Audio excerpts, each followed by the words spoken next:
അമ്മ എന്താ ചെയ്യണ? ഞാൻ എന്താ പാലൊക്കെ കാച്ചി ആടെയൊക്കെ നമ്മൾ എടുത്ത് വെച്ചിട്ടുണ്ട്. ഇനി ഇതിനെയൊക്കെ എടുത്തിട്ട് കലക്കിയിട്ട് ഇതിൻ്റെ വേസ്റ്റൊക്കെ കളഞ്ഞ് വെണ്ണയെടുത്ത് ഒരുക്കാൻ പോകും. നെയ്യ് ഒരുക്കാൻ പോകും. ഇത് കുറച്ച് നമ്മൾ കാച്ചിട്ട് അതിൻ്റെ പാട മാത്രം എടുത്തിട്ട് ഫ്രിഡ്ജിൽ വയ്ക്കും. എന്നിട്ട് ആഴ്ചക്ക് ഒരു ദിവസം അതിനെ ഉടച്ച് മന്തിട്ട് കടഞ്ഞ് വേസ്റ്റൊക്കെ കളഞ്ഞിട്ട് നമ്മൾ നെയ്യാക്കി എടുക്കും. ഇതാണ് പണ്ടത്തെ മന്ത്. മുത്തിയമ്മ ഉണ്ടാകുമ്പോൾ എൻ്റെ അമ്മായിയമ്മയുള്ള കാലത്തുള്ളതാണത്.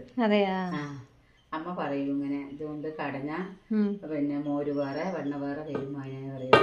അപ്പൊ അതിന് ഞാൻ കളയാണ്ട് എടുത്ത് വെച്ചിട്ട് ഇപ്പോൾ ഞാൻ ഉപയോഗിക്കാണ്. ഇങ്ങനെ ഉടച്ചിട്ട് വെള്ളം ഒഴിച്ചിട്ട് ഇങ്ങനെ വെള്ളം ഒഴിച്ചു അല്ലേ മൈനി? വെള്ളം ഇതിനൊക്കെ ഉടച്ചാൽ അതിൻ്റെ വെണ്ണ വേറെ തനിയെ ഉരുണ്ട് വരും. വേസ്റ്റൊക്കെ ഉണ്ടെങ്കിൽ അത് അതിൻ്റെ ഉള്ളിൽ കിടക്കും.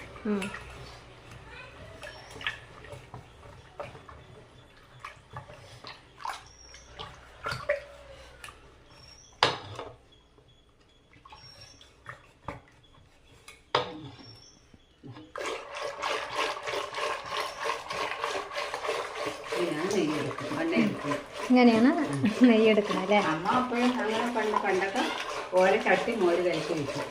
അത് കൂട്ടി ഞങ്ങൾ വെള്ളം ചേർക്കുന്നു. പാട്ട് പോയി വെള്ളം മുട്ടിച്ചിരിക്കും ഒക്കെ ചെയ്യും. നമ്മുടെ നമ്മുടെ പിന്നെ പാല് നമ്മുടെ വെണ്ണയാകുമ്പോൾ നിറയെ നെയ്യ് കിട്ടും. ഇനി ഇതിനെടുത്തിട്ട് കാച്ചിട്ട് കുപ്പിയിലാക്കും.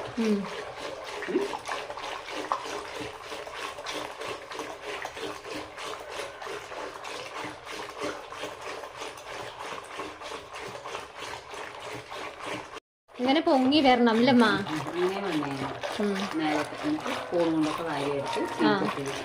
നമുക്ക് ആർക്കെങ്കിലും വേണമെങ്കിൽ നമുക്ക്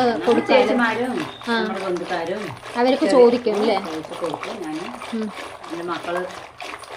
നീ ഇപ്പൊ രണ്ടുപേരും പോയിരിക്കല്ലേ, അപ്പൊ അവർക്കാണെങ്കിൽ അയച്ചു കൊടുക്കും. ഇത് ഉരുക്കണം അല്ലേ അമ്മ? നെയ്യ്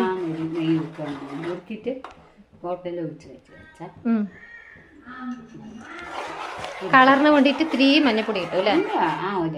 ഇത്തിരി അല്ലേ? പൊടിച്ച് മഞ്ഞപ്പൊടി ആയതുകൊണ്ട് കുഴപ്പമില്ല.